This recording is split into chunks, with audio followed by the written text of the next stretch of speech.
Stop beating yourself up. Stop your negative thinking. Stop criminating yourself. Stop judging yourself. Let go of the pain and the harsh negative judgments. When you're going to get yourself out of this crazy cycle of self-loathing and condemnation? What are you doing? Isn't the world a hard enough place to live in without you, in the privacy of your own mind, condemning you? Let the sand in the glass represent your life. Let the sand in the bottom of the glass represent the past. The sand in the top of the glass will represent the future.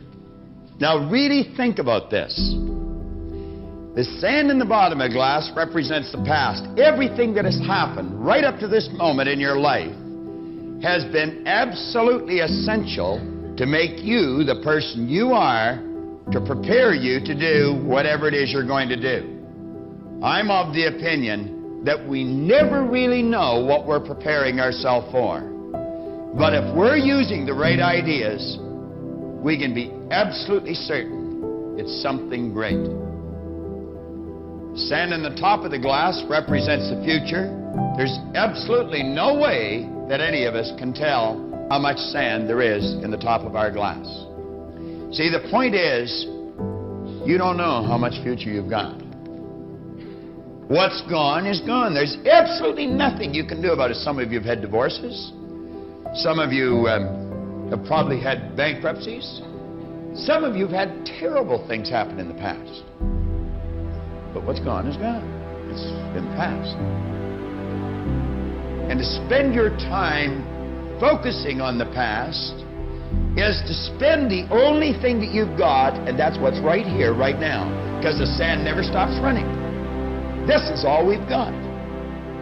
And to spend your time now thinking of what happened there is making absolute certain that the future is going to be the same as the past. To him whom much is given, much is required.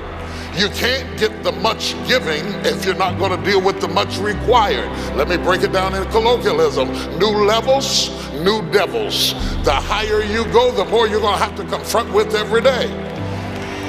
We must be able to handle these offenses. And when Jesus taught this, they said, okay, how shall I handle this? Shall I forgive my brother 7 times? Jesus said, it has been said unto you, you shall forgive your brother 7 times. But I say unto you to forgive him 7 times 70. He is trying to say, I want you to be perpetually forgiven. As soon as you get offended, throw it off. As soon as you get offended, throw it off. As soon as you get offended, throw it off. As soon as you get offended, throw it off. Don't let anything collect in you or build in you or corrode in you or become toxic in you. Whatever they did and whoever did it is not worth it. It is not worth it to allow your history to abort your destiny, to sabotage your promise, to end what God said he would do in your life. You got to be able to shake it off. If you're going to be the disciples, you got to shake it off. If you're going to be the king, you got to shake it off. If you're going to be in power, you got to be able to shake it off. You can't breathe in air and inhale and not exhale. You can't have a car that doesn't have an exhaust pipe. You can't eat food and not eliminate. Whatever you do, you got to be able to take in and let out, and take in and let out, take in and let out. And if you stop breathing, if you stop taking it in and letting it out, you stop breathing and you die. If you clog up the exhaust pipe, the engine will eventually explode. If you're not able to eliminate, your body is going to pop. The problem is you have a system for elimination in every area except your heart. Do you know what forgive means? On the top of page 58, that's the title of the poem, Forgive. And by the way he asked the question, I just thought I probably don't. And I said, well, I don't know.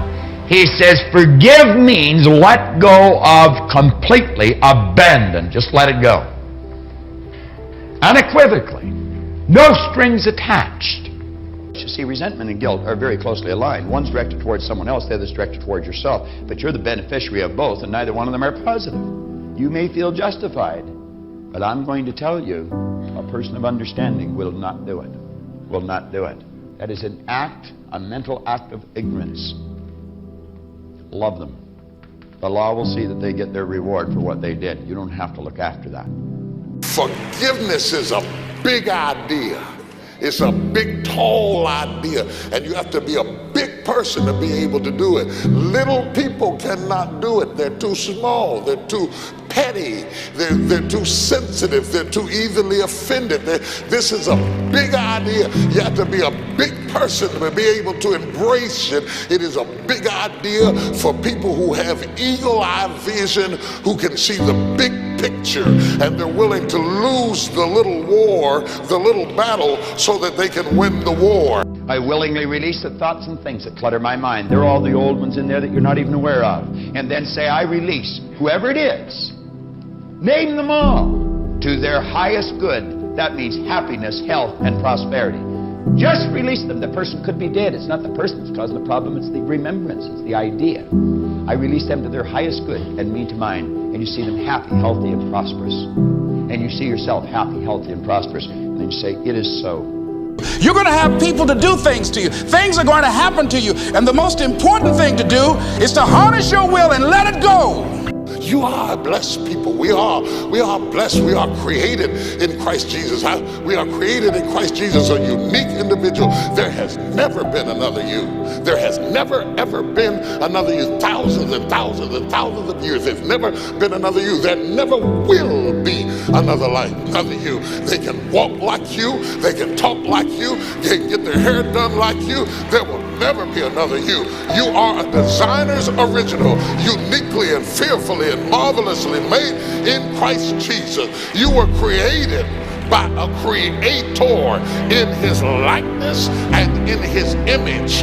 Because your creator made you in his likeness, you are creative.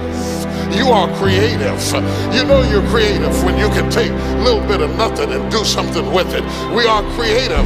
Throw us in the woods and we'll make trees into tables. We are creative. We can take anything and make something out of it. We didn't have all of this equipment years ago. Our grandmothers had washboards and turned over pots and started beating on pots with sticks, and we made music. I don't care what you put us in, we'll turn it into something and make something out of it, because we are creative people. Created in Christ Jesus, we are creative. We are using all of our energy to manage our pain. And all of the energy that could be going toward the abundant life and the progressive life and the promises of God that are in your life. Your power is not being used in your destiny because all of your engines are exhausting power, maintaining your history. Your heart is always taking in offense after offense after offense after offense after offense. And if you're not careful, it will begin to damage your attitude.